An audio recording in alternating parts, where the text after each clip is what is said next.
সংবাদ মদিনা শরীফে রাসূলের কাছে পৌঁছা মাত্র রাসূল একদল অশ্বারোহী সাহাবাদের পাঠালেন।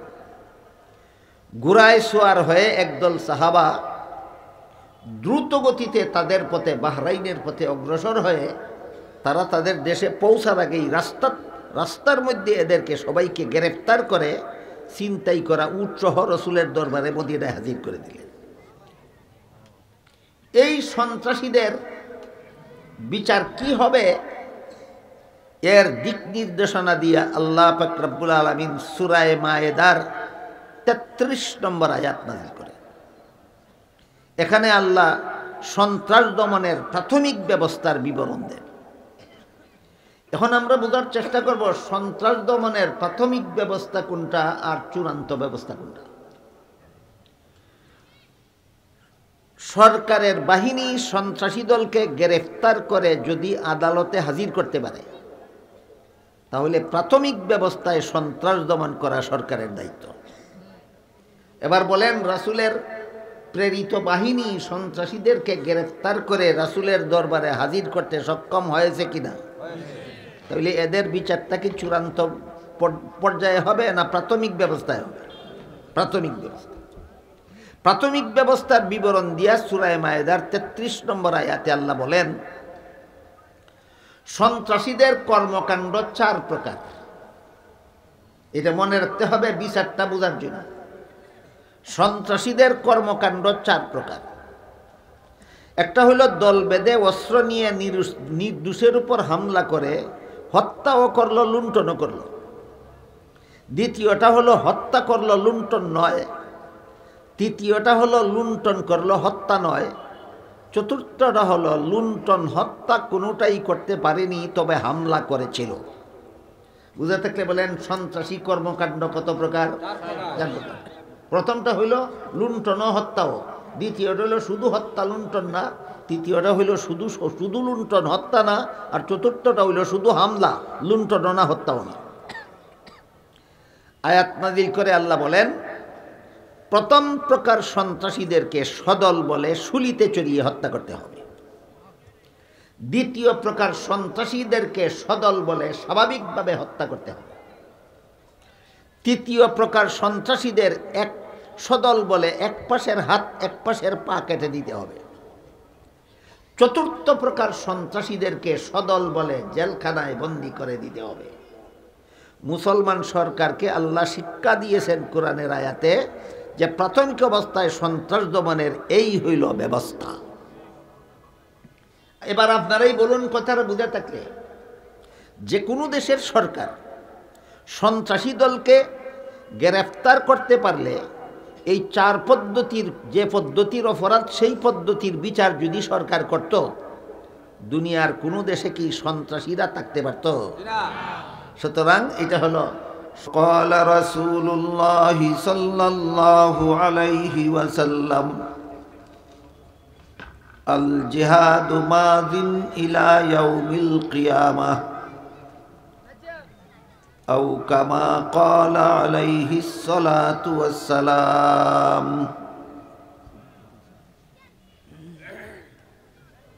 হযরত উলামায়ে কেরাম, মুহতারাম হাজিরিন, এলাকার সর্বস্তরের মুসলমান ভাইয়েরা আমার ও আমার পর্দার আড়ালে বসা মা ও বোনেরা, রাসূল করিম সাল্লাল্লাহু আলাইহি ওয়াসাল্লামের একজন বিশিষ্ট সাহাবী ছিলেন। তার নাম ছিল উসমান ইবনে মাজউন রাদিয়াল্লাহু আনহু। রাসূলের তৃতীয় খলিফা উসমান যিনি, তিনি নন। রাসূলের তৃতীয় খলিফা যিনি উসমান, তিনি হলেন উসমান ইবনে আফফান। আর আমি যে সাহাবীর ঘটনা বলতে যাচ্ছি তিনি হলেন উসমান ইবনে মাজউন। উসমান ইবনে মাজউন রাদিয়াল্লাহু আনহু একবার রাসূলের দরবারে উপস্থিত হয়ে কতগুলি কাজের অনুমতি চাইলেন। বললেন, ওগো আল্লাহর রাসূল, আপনার অনুমতি সাপেক্ষে, আপনি অনুমতি দিলে আমি এই কাজগুলি করতে চাই। এক নম্বর কাজ হলো, আমি আমার স্ত্রীকে তালাক দিয়ে আমি দাম্পত্য জীবন থেকে বিচ্ছিন্ন হয়ে যেতে চাই। 2 নম্বর, অপারেশনের মাধ্যমে আমার সন্তান জন্ম দেওয়ার ক্ষমতা বিনষ্ট করে দিতে চাই। 3 নম্বর, আমি সংসার বিরাগী হয়ে যেতে চাই। 4 নম্বর, আমি সকল প্রকার উন্নত মানের খানা বর্জন করতে চাই। 5 নম্বর, ভবিষ্যৎ জীবনে আর কোনো রাতে না ঘুমিয়ে আমি সারা রাত নফল বন্দেগীতে অতিবাহিত করতে চাই। এই 5টি কাজের অনুমতি চাইলেন রাসূলের কাছে। জবাবে রাসূল বলেন, আন নিকাহু মিন সুন্নতি ওয়ালা রাহবানিয়্যাতা ফিল ইসলাম। এর অর্থ হলো, তুমি স্ত্রীকে তালাক দিয়ে বিবাহ বন্ধন থেকে বিচ্ছিন্ন হয়ে যেতে চাও, অথচ বিবাহ বন্ধনে আবদ্ধ হওয়া আমি নবীর সুন্নত। তাইলে প্রস্তাবটা নবীর সুন্নতের পক্ষে হইল না বিপক্ষে হইল? বিপক্ষে। এভাবে তুমি যতগুলি প্রস্তাব করেছ, সবগুলি প্রস্তাবের সারমর্ম হলো তুমি সংসার বিরাগী হয়ে যেতে চাও। তাই জবাবে রাসূল বলেন, লা রাহবানিয়্যাতা ফিল ইসলাম। ইসলামে সংসার বিরাগী হওয়ার কোনো বিধান নাই। সংসার পরিচালনার মাধ্যমেই ইসলাম ধর্ম পালন করতে হয়।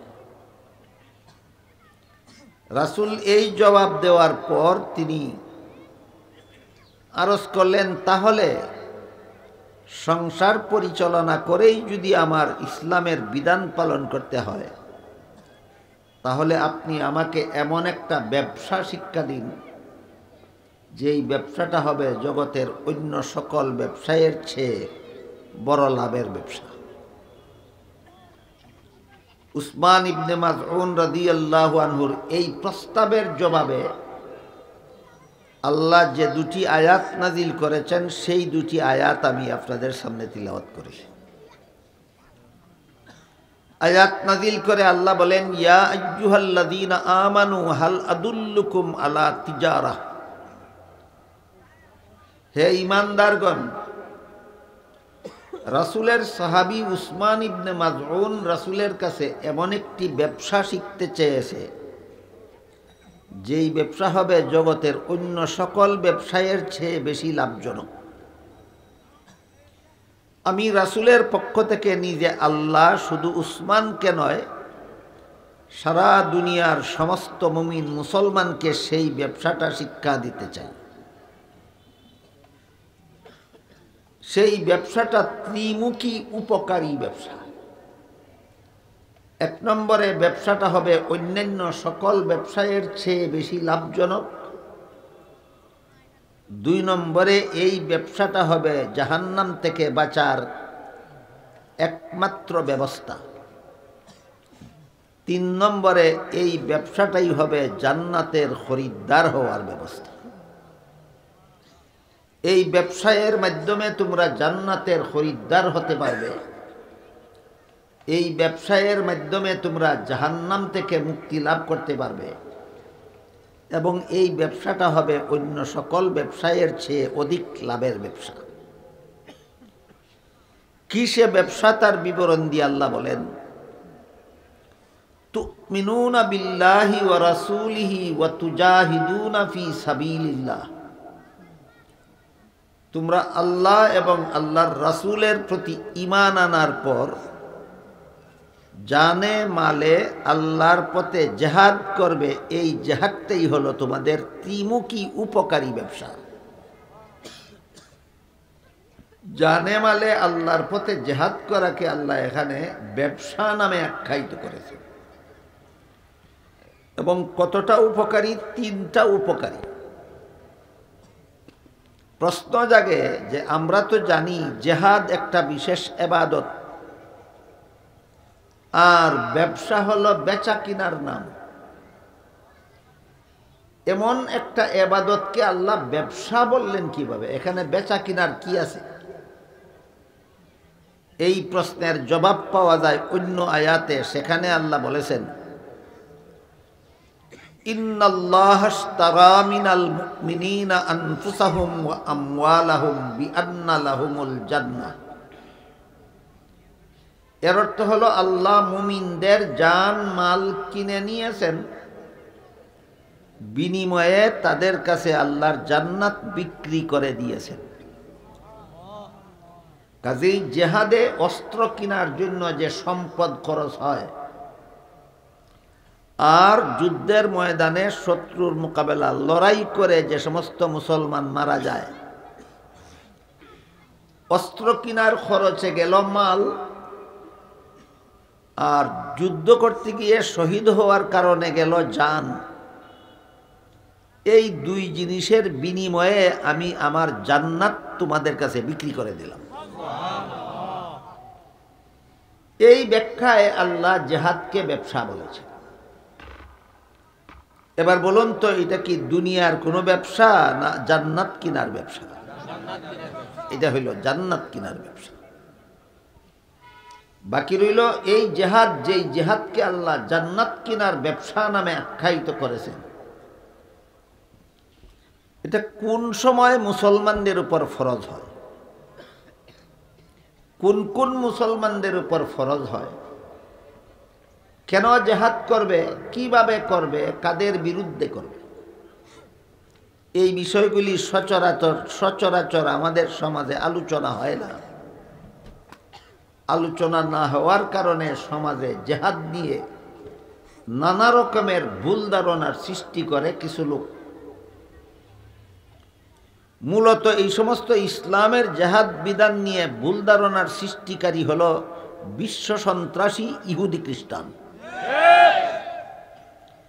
দুনিয়াতে সর্বযুগেই বিশ্ব সন্ত্রাসী দুইটা গোষ্ঠী আছে। এই দুইটা গোষ্ঠীর নাম হইল ইহুদি আর খ্রিস্টান। এই ইহুদি আর খ্রিস্টানেরা যখন জানতে পেরেছে যে ইসলামের জিহাদ চালু থাকলে সন্ত্রাস চলবে না, তাই এদের সন্ত্রাস চালু রাখার জন্য ইসলামের জিহাদ বিধানের বিরুদ্ধে সন্ত্রাসের অপবাদ রটাচ্ছে। এজন্য আমাদের পৃথক পৃথকভাবে বোঝা দরকার যে সন্ত্রাস কাকে বলে আর জিহাদ কাকে বলে। মুফাসসিরিনে কেরাম তাফসীরের কিতাবে লিখেছেন, তিন জিনিসের সমষ্টির নাম সন্ত্রাস। তিনটা জিনিস একত্র হলে সন্ত্রাস হয়। তিনটার যে কোনো দুইটা একত্র হলে সন্ত্রাস হবে না, তিনটা একত্র হইলে সন্ত্রাস হবে। যে তিন জিনিসের সমষ্টির নাম সন্ত্রাস, এর প্রথমটার নাম হলো দলবদ্ধতা। একা একা কেউ সন্ত্রাসী হতে পারে না দল না বেঁধে। বুঝে থাকলে বলুন, সন্ত্রাস একা চলে না দল বেঁধে হয়? সন্ত্রাসের তিন কাজের প্রথম কাজ হইল দল বাঁধা, দ্বিতীয় কাজ হলো অস্ত্রের ব্যবহার। খালি হাতে দল বেঁধে সন্ত্রাসী হবে না। আপনার এখানে দল বেঁধেই বলেছে বসেছেন, কিন্তু অস্ত্র নিয়ে না, খালি হাতে, কাজে এই দলকে সন্ত্রাসী বলা যাবে না।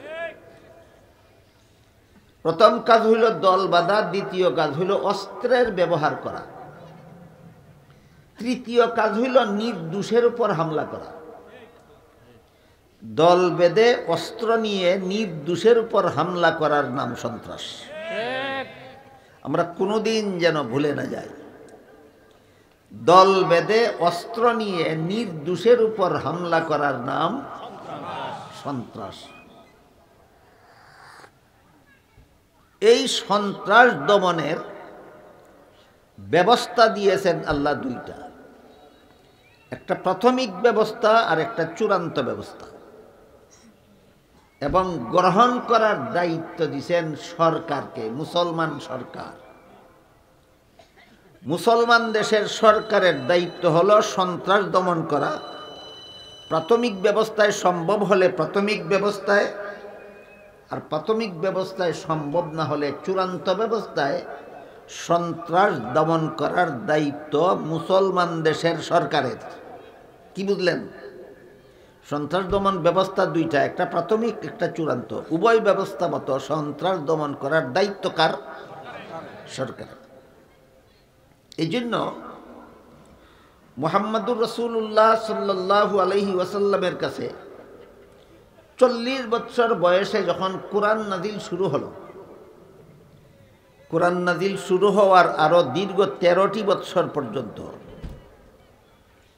মক্কার সন্ত্রাসীদের হামলার শিকার হয়েছেন রাসূল। মক্কার সন্ত্রাসীদের অবর্ণনীয় জুলুম অত্যাচার সহ্য করেছেন, কিন্তু জেহাদের হুকুম আল্লাহ নাজিল করেননি।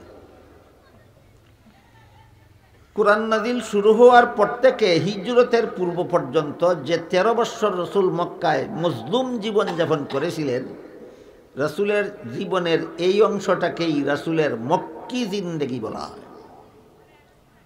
13 বছরের মক্কি জিন্দেগিতে রাসূল এবং রাসূলের অনুসারী নিরীহ মুসলমানেরা শুধু সন্ত্রাসীদের হামলা সহ্য করেছেন, সন্ত্রাস দমন ব্যবস্থা গ্রহণ করেননি, আল্লাহ ব্যবস্থা গ্রহণ করার অনুমতিও দেননি। তার কারণ এই 13 বৎসরের মক্কি জিন্দেগিতে রাসূলের কোনো সরকার ছিল না, মুসলমানদের কোনো সরকার ছিল না। এই জন্য জেহাদের হুকুম আসে। কি বুঝলাম? তাহলে জেহাদের মাধ্যমে সন্ত্রাস দমন করার দায়িত্বটা কার? সরকার। 13 বৎসরের মক্কি জিন্দেগিতে সন্ত্রাসীরা একাধারে 13 বৎসর জুলুম অত্যাচার করলো, সন্ত্রাসী হামলা করলো। রাসূল দমন করতে গেলেন না কেন? সরকার নাই। রাসূল দমন করতে গেলেন না কেন? সরকার নাই। তারপর 53 বছর বয়সে আল্লাহর রাসূল মক্কা শরীফ থেকে হিজরত করে মদিনা শরীফ গিয়ে একটা ইসলামী রাষ্ট্র প্রতিষ্ঠা করলেন। রাষ্ট্র পরিচালনার জন্য একটা সংবিধানও রচনা করলেন। ইতিহাসের ভাষায় সেই সংবিধানটার নাম ছিল মদিনা সনদ। এই মদিনায় হিজরত করে যাওয়ার পর যে রাষ্ট্র প্রতিষ্ঠা করেছিলেন, এই রাষ্ট্রের শাসনকর্তা হিসাবে রাসূল আরো 10 বছর দুনিয়াতে ছিলেন। মক্কা মদিনায় বসবাসরত 10 বৎসরে রাসূল এই রাষ্ট্র শাসন করেছেন এবং 10 বছর পরে রাসূল ইন্তেকাল করে দুনিয়া থেকে বিদায় হয়ে গেছে। আগের বছর রাসূল হিজরত করে মদিনা শরীফ গেলেন। পরের বছরেই মক্কার সন্ত্রাসীরা আবু জাহালের নেতৃত্বে 950 অস্ত্রসজ্জিত সন্ত্রাসী মদিনায় গিয়া মুসলমানদের উপর হামলা করার জন্য রওনা হয়ে গেল। আগের বছর রাসূল মক্কা থেকে হিজরত করে মদিনায় গেলেন, পরের বছরই মক্কার সন্ত্রাসীরা হামলা করার জন্য মদিনায় রওনা হয়ে গেল। সাথে সাথে আল্লাহ হুকুম দিলেন, আর সন্ত্রাসী হামলা নীরবে সহ্য করা নয়। সন্ত্রাসীরা মদিনার থেকে মক্কা থেকে অস্ত্রশস্ত্র নিয়ে আসতেছে তোমাদের উপর। দীর্ঘ 13 বৎসর মক্কায় যেভাবে জুলুম অত্যাচার করেছিল, মদিনায় এসে সেই জুলুম চালু করার জন্য। এইটা আর চালু রাখা যাবে না। এবার সন্ত্রাস দমনের জন্য আপনি জেহাদে বের হয়ে যান। রাসূল করিম সাল্লাল্লাহু আলাইহি ওয়াসাল্লাম মদিনা শরীফ থেকে প্রায় নিরস্ত্র 313 জন নিরীহ মুসলমানদেরকে নিয়ে মোকাবেলার জন্য রওনা হয়ে গেলেন। বদরের প্রান্তরে উভয় পক্ষ মুখোমুখি। সন্ত্রাসীদের পক্ষে 950 আর রাসূলের পক্ষে 313। ওরা অস্ত্রসজ্জিত, এরা সামান্য নামকাওয়াস্তে সামান্য কিছু অস্ত্র, আর বাকি সব নিরস্ত্র। এই অবস্থায় সন্ত্রাসীদের সাথে রাসূলের অনুসারী মুসলমানদের যুদ্ধ হইল। 70টা সন্ত্রাসী নিহত হইল, আরো 70টা মুসলমানদের হাতে বন্দী হইল, আর বাকিরা পলাইয়া যান বাঁচাইল। এখান থেকে আরম্ভ হইল চূড়ান্ত পর্যায়ে জেহাদের মাধ্যমে সন্ত্রাস দমন ব্যবস্থা।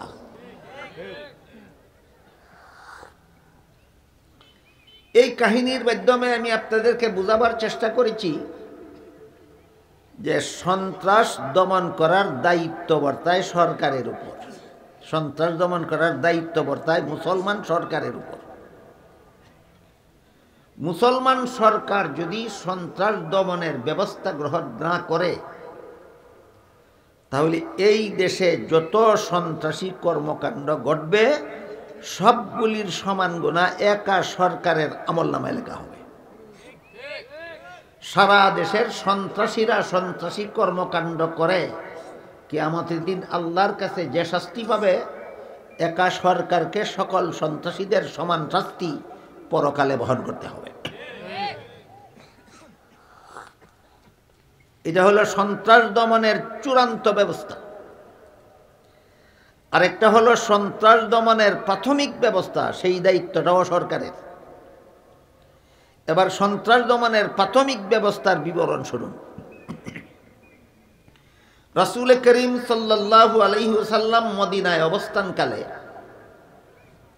এখন রাসূলের সরকার আছে, রাসূলের প্রতিষ্ঠিত দেশ আছে, এমতাবস্থায় বাহরাইন থেকে একদল মানুষ, তাদের বংশের নাম ছিল উরাইনা বংশ। বাহরাইন থেকে উরাইনা বংশের একদল মানুষ মদিনায় এসে রাসূলের সাথে সাক্ষাৎ করে, তারা কলেমা পড়ে মুসলমান হয়। মুসলমান হওয়ার পরে তারা রাসূলের কাছে আবেদন করলো যে আমরা যারা আপনার কাছে এসেছি, আমাদের সবাই কঠিন একটা পেটের পীড়ায় ভুগতেছি, পেটের অসুখে ভুগতেছি, কোনো চিকিৎসায় সারে না।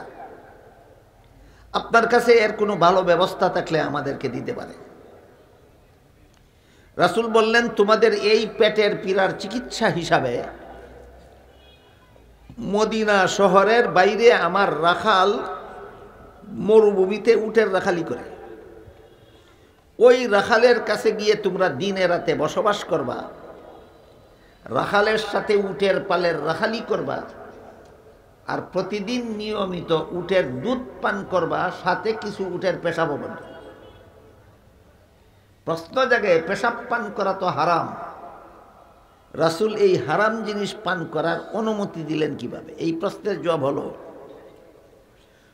কারো কোনো কঠিন রোগ যদি অন্য কোনো চিকিৎসায় সারে না, শুধু একটা হারাম জিনিস ব্যবহার করলে সারে এমন কোনো বিজ্ঞ লোক যদি বলেন, তাহলে তার কথা মতো শুধু রোগের চিকিৎসার জন্য সীমিত সময়ে এই হারাম জিনিস ব্যবহার করা যায়।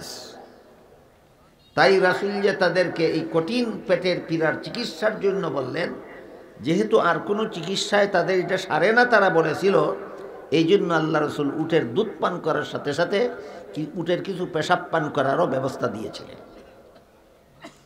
রাসূলের নির্দেশ মতো তারা শহরের বাইরে মরুভূমিতে রাখালের সাথে উটের রাখালি করে, আর প্রতিদিন দিনে রাতে সেখানে থাকে এবং প্রতিদিন উটের দুধও পান করে, সাথে উটের কিছু পেশাবও পান করে। এইভাবে কিছুদিন যাওয়ার পর তাদের সকলের পেটের পীড়া ভালো হয়ে গেল। তাইলে রাসূলের দেওয়া ব্যবস্থাটা বেঠিক ছিল না সঠিক? রাসূলের দেওয়া ব্যবস্থাটা সঠিক ছিল। সুস্থ হওয়ার পরে তারা রাসূলের সেই রাখালকে 4টা হাত পা একসাথে কেটে দিল। রাখালের 4 হাত পা কেটে দিল, হাতের দ্বারা না অস্ত্রের দ্বারা? অস্ত্রের দ্বারা। এরা একজন লোক এসেছিল না দল বেঁধে? খালি হাতে এসেছিল না অস্ত্র নিয়ে? রাখালে দোষ করেছিল না নির্দোষ? এই দেখেন, দল বেঁধে অস্ত্র নিয়ে নির্দোষের উপর হামলা করলো, এর নামই সন্ত্রাস। তরবারি দ্বারা রাখালের 4 হাত পা কেটে দেওয়ার পর খেজুর গাছের কাঁটা দ্বারা খুঁচিয়ে খুঁচিয়ে রাখালের চক্ষু অন্ধ করে দিল। এরপরে রাখালের শিরুচ্ছেদ করে দিল, গর্দান থেকে মাথা আলাদা করে দিল। ইসলাম ধর্ম যে গ্রহণ করেছিল, ইসলাম ধর্ম বর্জন করে মুরতাদ হয়ে গেল। তারপরে যে উটের পালের রাখালি করত রাখাল, ওই উটের পালকে ছিনতাই করে নিয়ে তারা যেই দেশ থেকে এসেছিল সেই দেশের পথে রওনা হয়ে গেল। কোন দেশ থেকে এসেছিল? বাহরাইন। রওনা হয়ে গেল। এই সংবাদ মদিনা শরীফে রাসূলের কাছে পৌঁছা মাত্র রাসূল একদল অশ্বারোহী সাহাবাদের পাঠালেন। ঘোড়ায় সোয়ার হয়ে একদল সাহাবা দ্রুত গতিতে তাদের পথে, বাহরাইনের পথে অগ্রসর হয়ে তারা তাদের দেশে পৌঁছার আগেই রাস্তার মধ্যে এদেরকে সবাইকে গ্রেফতার করে ছিনতাই করা উট সহ রাসূলের দরবারে মদিনায় হাজির করে দিলেন। এই সন্ত্রাসীদের বিচার কি হবে, এর দিক নির্দেশনা দিয়ে আল্লাহ পাক রব্বুল আলামিন সূরা মায়েদার 33 নম্বর আয়াত নাযিল করে। এখানে আল্লাহ সন্ত্রাস দমনের প্রাথমিক ব্যবস্থার বিবরণ দেন। এখন আমরা বোঝার চেষ্টা করব সন্ত্রাস দমনের প্রাথমিক ব্যবস্থা কোনটা আর চূড়ান্ত ব্যবস্থা কোনটা। সরকারের বাহিনী সন্ত্রাসী দলকে গ্রেফতার করে যদি আদালতে হাজির করতে পারে, তাহলে প্রাথমিক ব্যবস্থায় সন্ত্রাস দমন করা সরকারের দায়িত্ব। এবার বলেন, রাসূলের প্রেরিত বাহিনী সন্ত্রাসীদেরকে গ্রেফতার করে রাসূলের দরবারে হাজির করতে সক্ষম হয়েছে কিনা? তাহলে এদের বিচারটা কি চূড়ান্ত পর্যায়ে হবে না প্রাথমিক ব্যবস্থায় হবে? প্রাথমিক ব্যবস্থা। প্রাথমিক ব্যবস্থার বিবরণ দিয়া সূরা মায়েদার 33 নম্বর আয়াতে আল্লাহ বলেন, সন্ত্রাসীদের কর্মকাণ্ড 4 প্রকার। এটা মনে রাখতে হবে বিচারটা বোঝার জন্য। সন্ত্রাসীদের কর্মকাণ্ড 4 প্রকার।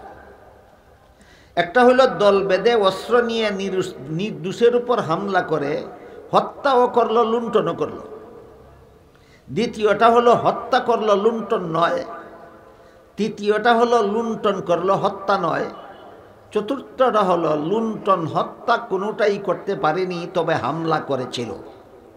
বুঝে থাকলে বলেন সন্ত্রাসী কর্মকাণ্ড কত প্রকার? 4 প্রকার। প্রথমটা হইল লুণ্ঠন ও হত্যাও, দ্বিতীয়টা হইল শুধু হত্যা লুণ্ঠন না, তৃতীয়টা হইল শুধু লুণ্ঠন হত্যা না, আর চতুর্থটা হইল শুধু হামলা লুণ্ঠন না হত্যাও না। আয়াত নাযিল করে আল্লাহ বলেন, প্রথম প্রকার সন্ত্রাসীদেরকে সদল বলে শুলিতে চড়িয়ে হত্যা করতে হবে। দ্বিতীয় প্রকার সন্ত্রাসীদেরকে সদল বলে স্বাভাবিকভাবে হত্যা করতে হবে। তৃতীয় প্রকার সন্ত্রাসীদের এক সদল বলে এক পাশের হাত এক পাশের পা কেটে দিতে হবে। চতুর্থ প্রকার সন্ত্রাসীদেরকে সদল বলে জেলখানায় বন্দী করে দিতে হবে। মুসলমান সরকারকে আল্লাহ শিক্ষা দিয়েছেন কোরআনের আয়াতে যে প্রাথমিক অবস্থায় সন্ত্রাস দমনের এই হইল ব্যবস্থা। এবার আপনারাই বলুন, কথাটা বুঝে থাকলে, যে কোনো দেশের সরকার সন্ত্রাসী দলকে গ্রেফতার করতে পারলে এই 4 পদ্ধতির যে পদ্ধতির অপরাধ, সেই পদ্ধতির বিচার যদি সরকার করত, দুনিয়ার কোনো দেশে কি সন্ত্রাসীরা থাকতে পারত? সুতরাং এটা হলো সন্ত্রাস দমনের প্রাথমিক ব্যবস্থা। যদি সন্ত্রাসী বাহিনীকে সরকারি বাহিনী গ্রেফতার করে আদালতে হাজির করতে সক্ষম হয়, তাহলে আদালতের মাধ্যমে হবে সন্ত্রাসীদের বিচার। আর যদি সন্ত্রাসীদেরকে গ্রেফতার করার জন্য সরকারি বাহিনী গেলে ওরা সরকারি বাহিনীর কাছে ধরা না দিয়ে সরকারি বাহিনীর সাথে যুদ্ধ করার জন্য অস্ত্র নিয়ে দাঁড়িয়ে যায়। কথা বুঝেন কিনা? যেখানে সন্ত্রাসীদের আস্তানা, সেখানে পুলিশ গেল গ্রেফতার করতে, এরা পুলিশের হাতে ধরা না দিয়া বালফাল্টা পুলিশের সাথে যুদ্ধ করার জন্য অস্ত্র নিয়ে দাঁড়িয়ে গেল। বলুন তো, এদেরকে আদালতে বিচার করা সম্ভব? সম্ভব না। এমন ক্ষেত্রে ইসলামের বিধান হলো, যেখানে সন্ত্রাসীরা অস্ত্র নিয়ে দাঁড়িয়ে আছে সেখানেই সেনাবাহিনী পাঠিয়ে সরকার জিহাদ শুরু করে দেবে। এটা হলো সন্ত্রাস দমনের চূড়ান্ত ব্যবস্থার নাম জিহাদ। সন্ত্রাস দমনের প্রাথমিক ব্যবস্থার নাম আদালত, সন্ত্রাস দমনের চূড়ান্ত ব্যবস্থার নাম জিহাদ।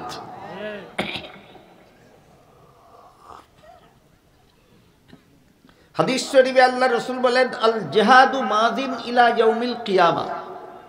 ইসলামের জিহাদ বিধান কিয়ামত পর্যন্ত বলবৎ থাকবে। কারণ আল্লাহর জানা আছে কিয়ামত পর্যন্তই সন্ত্রাসী দল উৎপন্ন হবে। এদের দমন করার এই দুই ব্যবস্থা থাকবে, হয়তো প্রাথমিক ব্যবস্থায় সন্ত্রাস দমন করতে হবে, আর না হয় চূড়ান্ত ব্যবস্থায় সন্ত্রাস দমন করতে হবে। এই জন্য আল্লাহর ওহির মাধ্যমে রাসূল করিম সাল্লাল্লাহু আলাইহি ওয়াসাল্লাম বলে দিয়েছেন, আল জিহাদু মাজিন ইলা ইয়াউমিল কিয়ামা, ইসলামের জিহাদ বিধান কিয়ামত পর্যন্ত বলবৎ থাকবে। এতক্ষণে আমরা বুঝেছি ইসলামের জিহাদ বিধান প্রবর্তন হলো কেন? জবাব হইল সন্ত্রাস দমন করার জন্য। ইসলামে জিহাদের বিধান দেওয়া হলো কেন? সন্ত্রাস দমন করার জন্য। এই সন্ত্রাস আবার দুই রকমের আছে, একটাকে বলে তথ্য সন্ত্রাস, আর একটার নাম হলো অস্ত্র সন্ত্রাস। আমার কথা বুঝে থাকলে বলুন, সন্ত্রাস আবার কত প্রকার? একটার নাম তথ্য সন্ত্রাস, আর একটার নাম অস্ত্র সন্ত্রাস। উভয় সন্ত্রাসের বিরুদ্ধেই হয়তো আদালতে বিচার করতে হবে, আর না হয় জিহাদ লাগবে। এবার আমরা বোঝার চেষ্টা করি তথ্য সন্ত্রাস কাকে বলে। তথ্য সন্ত্রাস বলে দল আছে, অস্ত্র আছে, হামলাও আছে, কিন্তু হামলাটা মুসলমানের শরীরের উপর করে না। হামলাটা অস্ত্রের বলে দলের মাধ্যমে মুসলমানদের ইসলামী বিধিবিধান, ইসলামের আকীদা বিশ্বাসের উপর হামলা করে। যারা অস্ত্রের বলে এবং দলের মাধ্যমে ইসলামের বিধিবিধানের উপর হামলা করে তথ্যের মাধ্যমে, এটার নাম তথ্য সন্ত্রাস।